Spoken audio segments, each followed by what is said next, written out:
Assalamualaikum warahmatullahi wabarakatuh. Selamat pagi anak-anak. Bagaimana kabar kalian hari ini? Anak-anakku kelas 4, selama 1 minggu ke depan kalian akan belajar bersama Bu Fitri. Masih ingat kan dengan Bu Fitri?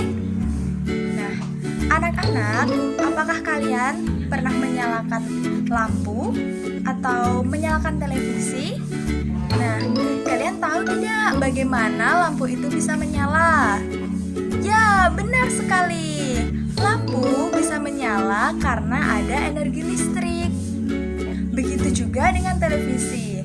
Kalian bisa menonton televisi karena ada energi listrik. Nah, anak-anak, kalian sudah mengetahui kan bahwa energi listrik sangat bermanfaat bagi kehidupan kita. Namun, selain bermanfaat, energi listrik juga memiliki bahaya bagi kehidupan kita. Pada hari ini, Senin, tanggal 24 Agustus 2020, anak-anakku kelas 4 akan mempelajari materi tentang bahaya listrik. Dari pembelajaran hari ini diharapkan anak-anakku kelas 4 dapat mengetahui apa saja bahaya listrik bagi kehidupan kita dan bagaimana caranya agar kita terhindar dari bahaya listrik. Selain memiliki banyak manfaat, energi listrik juga dapat berbahaya bagi kita apabila kita tidak berhati-hati dalam menggunakannya. Di sekitar rumah, banyak sumber energi listrik yang dimanfaatkan oleh kita. Namun, kita harus berhati-hati. Sebaiknya, jangan bermain layang-layang di dekat jaringan listrik karena sangat berbahaya.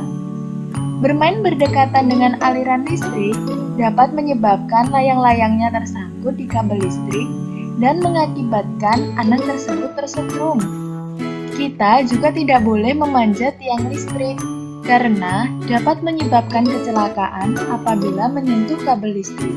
Kita juga tidak boleh menggunting kabel yang beraliran listrik karena listrik tersebut akan mengalir melalui gunting menuju tubuh kita. Selain itu, kita juga tidak boleh membawa alat elektronik dekat dengan air, karena apabila alat elektronik yang sedang menyala dan terkena air, maka listrik dari alat elektronik tersebut akan mengalir melalui air dan sampai ke tubuh kita.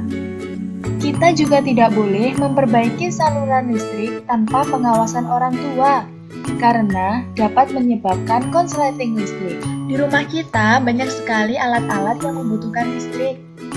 Biasanya pada kamar mandi dibutuhkan listrik selain untuk lampu penerangan, juga untuk kebutuhan mengoperasikan hair dryer dan alat pengering tangan. Pada kamar mandi ditempatkan saklar di luar kamar mandi agar aman dari percikan air. Hati-hati saat menyalakan atau mematikan peralatan listrik. Peralatan listrik yang ada di kebun antara lain yaitu alat penyiram tanaman yang menggunakan pompa air. Saat menyalakan pompa air, berhati-hatilah. Peralatan listrik yang ada di kamar tidur diantaranya adalah lampu penerangan dan televisi. Cara menyalakan televisi harus dilakukan dengan benar. Dan setelah selesai menonton, jangan lupa untuk mematikan televisinya. Peralatan listrik yang ada di ruang keluarga antara lain lampu penerangan, televisi, kipas angin, dan lain-lain. Gunakan alat-alat tersebut dengan hati-hati.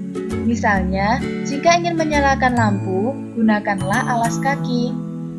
Alat listrik yang ada di dapur sangat banyak, di antaranya adalah rice cooker, blender, kulkas, dan magic jar. Gunakanlah alat tersebut dengan bantuan orang tua agar kita aman. Ingat, listrik dan air itu sangat berbahaya. Tahukah kamu bahwa tubuh kita mengandung banyak air? Oleh karena itu, kita mudah sekali tersetrum. Bagaimana cara menghindari bahaya listrik? Pertama, gunakanlah pakaian khusus apabila berada di ruangan yang terdapat banyak sumber listrik. 2. Jangan bermain di dekat jaringan listrik.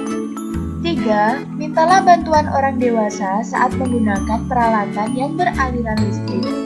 4. Jauhkanlah barang-barang elektronik dari air. 5. Jika saat hujan terjadi petir, segeralah mencari tempat yang aman agar terhindar dari sambaran petir. 6. Selalu waspada ketika berada di dekat jaringan listrik.